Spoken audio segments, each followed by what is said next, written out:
What's going on, everyone? I'm just a typical average American here today to react and learn about British words that don't exist in the USA. This is probably one of my most favorite topics to learn about just because of all the differences between culture in Britain and American culture. There is one important thing that connects us that's very similar. We speak the same language. We both speak English. We can communicate with each other, or so I thought. But at the end of the day, turns out there's actually a massive amount of words that only exist in British English and also American English. So it's really fun to learn about, how similar we are in regards to language, but also how different it is. And honestly, the British words are so fun for me. I get to maybe add a few here or there to my vocabulary, confuse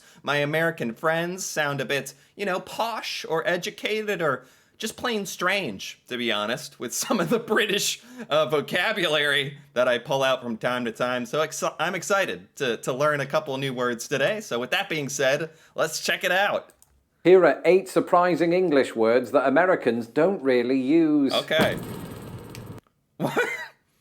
What is this? Okay. Is this made up? Argy bargy. Is this a prank? Is this just to make me say a silly sounding word? Argy bargy? What on earth could that mean? I'm really racking my brain right now. Argy bargy. Does it mean like something is silly? Oh, stop being so argy bargy, Jeffrey. Like, is that it? With some of these words, you can almost hear them in an American accent, and with others, you really can't. Oh, boy. And I'd say the latter is true for the word argy-bargy. Argy-bargy? Argy-bargy? Wait, how's this spelled? Argy-bargy. Argy-bargy? Oh, no. You really can't. And I'd say the latter is true for the word argy-bargy. Yeah. And right now, there are probably a lot of Americans thinking, that's not a real word. You are a liar, Lawrence Brown. Right, and I think seriously. I'd think that too if I hadn't grown up in Britain. But argy-bargy is a real word. It sounds made up. Having never heard this word before, ever. I can't even imagine what it could mean. And I'm assuming it means something kind of silly, because let's be honest, it's a silly sounding word. Is that just me who thinks that? And it means to get into a real audible argument with somebody. And while it sounds like a humorous word that belongs in Monty Python or something, yes, argy-bargy can be a pretty serious matter. It's an argument. It's an altercation, an argument, like a verbal argument or a physical fight. So this isn't silly. This can actually be serious. Like we're throwing hands here. We're getting into an argument. Also handbags. You're confused, I can tell. That's okay, but after this video, I just want to hear Americans using argy-bargy in a sentence, because just how weird would that be? Wait. He's going to do the American pronunciation. Argy-bargy. That was good. That was accurate. All right, buddy. We're about to get into some argy-bargy here. If you say one more thing, that'd be enough to just scare off any American. Like if I pulled that out. This is great. Really sound out your R's, and it just takes it to a new level of completion. I didn't expect the words to be totally throwing me off this much. And I'm not trying to say that they sound like weird or dumb, or it's just because I've never heard them and they sound silly in somehow, like brawly. Come on, argy-bargy, brawly? Like, what is this? Are these real words? I think it's well known that Britain is well known for its well-known rainfall, and almost every human on the island has to have some way of protecting themselves from that rain. And I'm not just talking about bush shelters, although that is my preferred method. Okay. No, I'm talking about umbrellas, like the invisible one that I apparently... Umbrella. Brawly.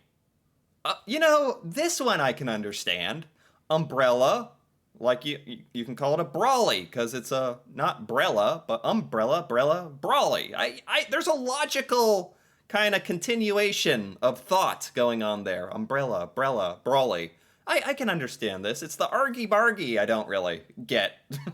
Currently have here. Umbrellas is, of course, the standard name that I think we both use in Britain and America, but in Britain, we also like to use the word brolly. It's funny that this feels like it's a very British term because there must be there's like not enough rainfall and storms going on in the United States for us to even bother coming up with a slang word or a short version of the word umbrella, because we never say umbrella, because we hardly ever use umbrellas.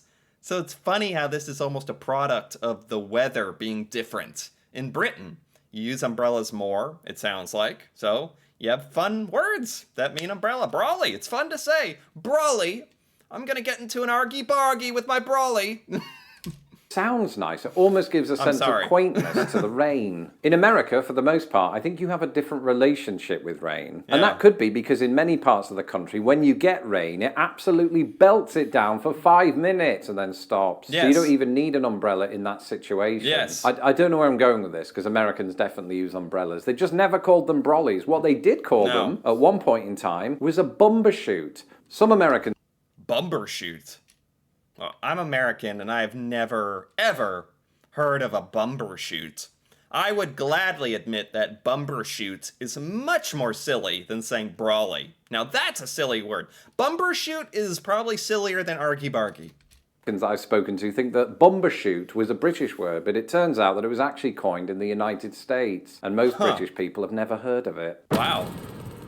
Cheeky! Okay, cheeky, I know of. This is actually, very stereotypically used for Americans trying to sound British.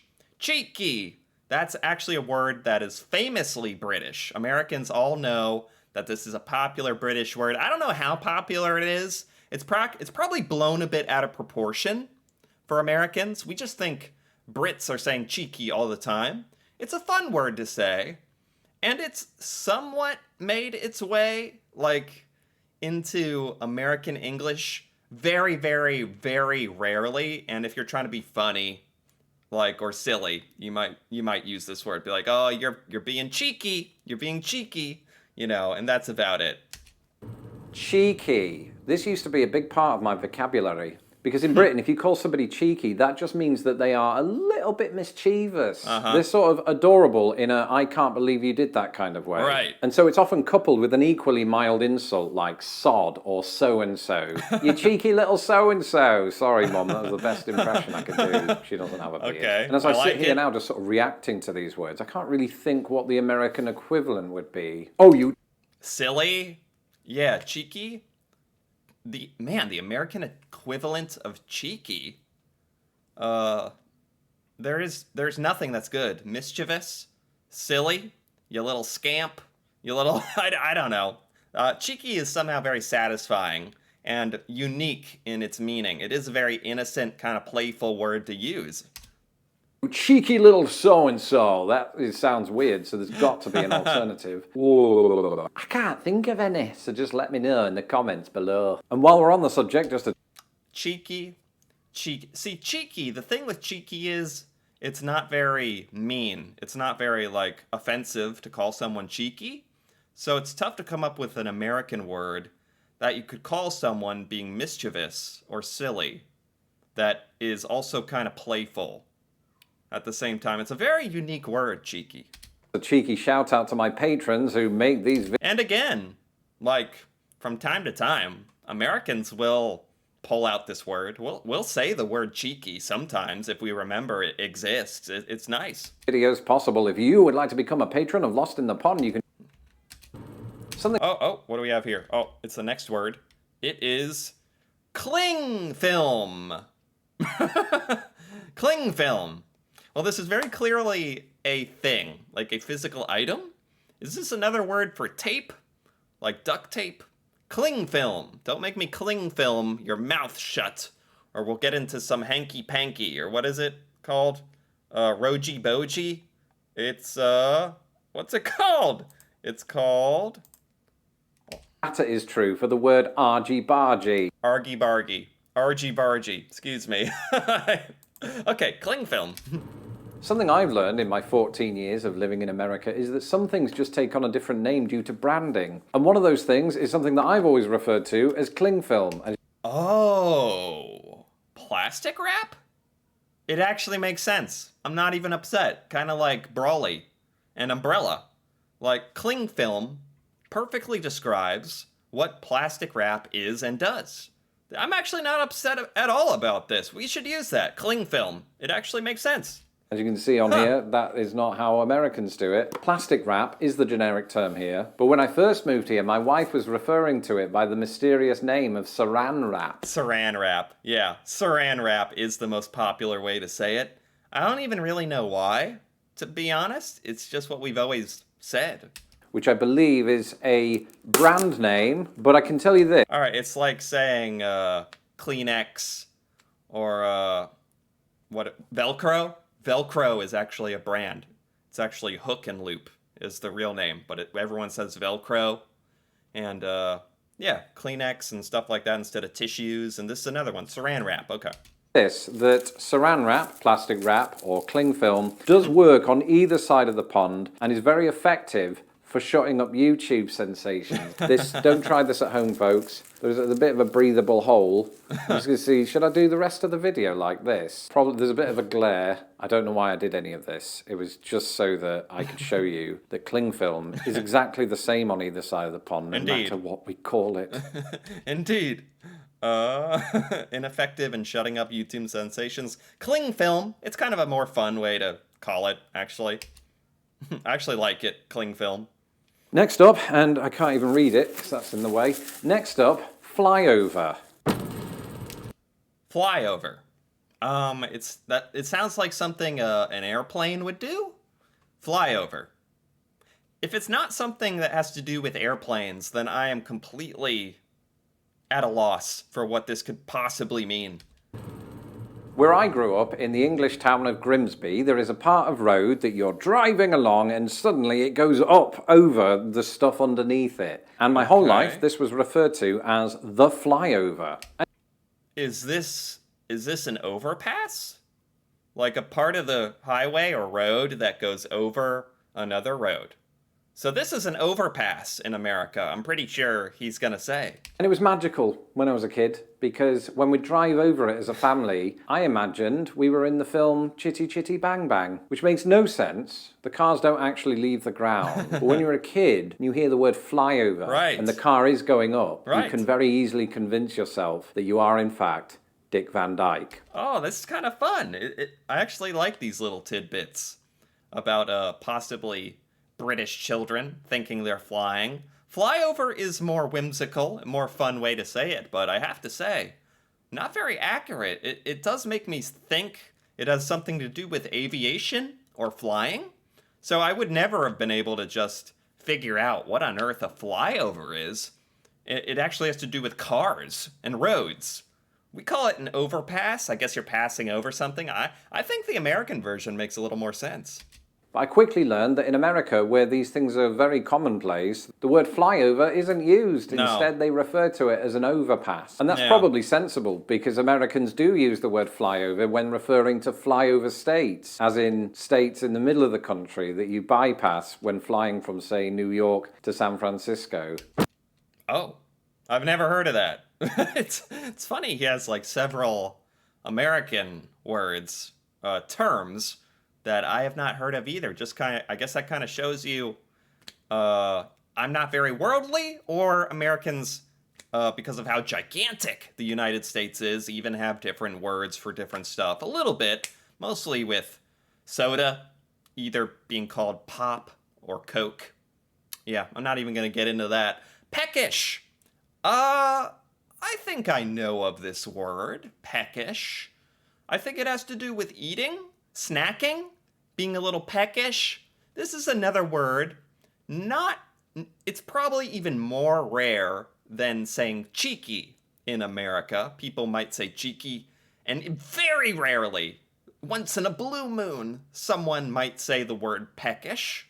No one really knows what's going on or why they said it or what it means, but Americans kinda get it because of the context. I think it's snacking, eating stuff, I think. Just like America, Britain has its own words when it comes to food. Think of chips instead of fries. Yeah. But it also has words specifically pertaining to the eating of food and the feeling of being hungry. And one Yeah. of those words is peckish. Just about Okay. every 11 a.m. that I spent in Britain would see that word emanate from my lips. And Oh, it means hungry. It means hungry. It's a little different. You're feeling peckish because you want to peck at things like a bird that is hungry, or you're pecking at things like snack. Okay, it means more hungry than the act of snacking. I think. Is that accurate? I can already hear my wife's cousin Chad going, "What does it mean, Lawrence?" but in an American accent. And peckish just means hungry. So, Okay. for example, I'm feeling a bit peckish. I might have a nibble. And for some reason, I am. Yeah, it does have to do with nibbling and snacking a little. I think I was kind of on with this. Imagine Hannibal Lecter while I said that. So to clarify, we do use it about food and not people. And before we get onto this, I have heard it said that the word peckish did used to have a bit of traction in the United States, Yeah. but it's become archaic. Yeah. I've heard the word, basically, and that's about it. Nobody says this word, ever. Never. Like I said, very rare. Might have to whip this one out tonight in honor of this video. Might have to whip this one out at dinner time. Jacket potato. Okay, now we're just back to making up words. Like jacket potato. A potato with a jacket on. Sounds very nice. Is it a special occasion for the potato? All right, I'll stop. No idea what this could mean. Is it like a potato that's very, like, has a lot of toppings, like a baked potato, a jacket? I don't know. Anyway, potatoes. This, as it is a potato that is straight out of the bag. Nothing has yet been done to it. But there are many things we could do to this. We could fry it, we could roast it, we could boil it, or we could make it into what Americans refer to as a baked potato. And it makes Oh, I didn't know what a jacket potato is, but there's only so much stuff you can do with a potato, I hope. And like so many ways to eat it. And so I just figured it must have something to do with eating it, baked potato stuff. Okay, why jacket potato? What's the explanation? makes sense. You are, in fact, baking it in the microwave, Yeah. usually, because I'm lazy. Yeah. But it did take me a few goes at describing that very type of potato to Americans before I realised that we don't call it the same thing. To us, at least in England, that would be called a jacket potato. And why jacket? Because we're constantly thinking about the weather, but also because when you cut it in half, What does a jacket have to do with the weather? Okay, like putting on a jacket because it's cold out or raining. That took me. I don't think about the weather very much in America. It takes me a sec. the sliced skin looks like a jacket round the potato, which I suppose is just another way of making our food feel like people. Don't tell Hannibal Lecter that. All right, the potato skin is like a jacket potato. Fair enough. Fair enough. I think I'm sticking with baked potato. This one doesn't really that doesn't really have the punch, the wow factor like cheeky and peckish does, I think. And hoogly boogly, or what was it called? Higgly piggly. What was the word? Argy bargy. Excuse me. Okay, I gotta remember that one. That's actually argy bargy. Argy bargy. Excuse me. Q. Great one. Very good.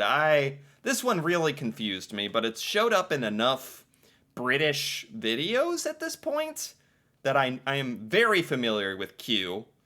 It means line. Like in America, we say waiting in line. But in Britain, it's queuing or waiting in the queue. Would you even say it like that? Waiting in the queue? I keep wanting to use queue and line the same way, but I think you just say queuing. It's kind of nice, very pleasing, a little fancy sounding for Americans. Queues, I guess we kind of talk about them in terms of emails and stuff. Like you have a queue, like an email in the queue, or stuff like digital stuff, kinda. So Americans are sort of familiar with this word a little. And now for the final word, a word that I've seen all week on news outlets in both Britain and America, and the very word that prompted this entire video, and that word is queue. Thousands of people stood in line to say goodbye to our longest reigning monarch. And this Right. There was a massive queue. The queue. very quickly became the most British thing ever, because something we like even more than rain is queuing up for stuff. Ideally in the rain, so long as you've got a brolly and a jacket potato. Okay. And the queue became such a prominent part of the week's headlines that its very definition seems to have evolved before our eyes. I bet a lot of Americans were introduced to queuing and the word queue and queuing for the first time just because of the queue that was formed around visiting the Queen. I can almost imagine a world in which, 10 years from now, people will use the queue to refer specifically to that time that they queued up for 407 years to say goodbye to Liz too. Yeah. Anyway, that's a long-winded way of arriving at the fact that Americans, on the whole, don't use the word queue. No. Okay, it's used in Boston. Whatever. People in Boston, sure. Maybe. I'm not even sure about that, but queue is not used. It's not in American TV, American movies. No one says queue. I stand by this. They didn't even reform the spelling of it to remove all of the vowels, which would have been fair enough. Instead, they just simply call it a line, which, when you're thinking about it, under certain circumstances, we do that in Britain too, especially when referring to the monarchy and the next in line to the throne. And that's it for this episode. Of course, there are many more such words that didn't. Interesting. Okay, so Brits do use line, kinda. Not like Americans as much. Like, yeah, we're very simple. Like, okay, let's make a line. Let's form a line. We're going to be in a line, even though you're not always in a line. Or maybe everything's a line, you know, that's been curved or zigzagged. I'm not going to get too philosophical about the line right now. I'm going to appreciate this video. It was quite good. It was by Lost in the Pond, and I liked it. That was very good. That was, like, very, very pleasing to me because, there were most of these words, I think there were 5 or 6 of them I'd never heard before. Several of them sound straight up made up, but that's actually the most fun I have learning about these words. I'm sure there's many American words that sound preposterous and silly and crazy to British people. So I am happy to appreciate and learn about these British words that Americans don't use, although I really enjoyed several of them, and I am going to make an effort to maybe pull them out and really confuse some of my fellow Americans in the future, so that'll be good, and for that reason, I enjoyed this a lot. Anyway, if you enjoyed this as well, feel free to give this video a like or leave a comment, and if you're interested in more videos like this, me reacting to British culture, stuff in Britain I have never seen before or learned, feel free to subscribe for more. And until then, thanks for watching, and see you next time.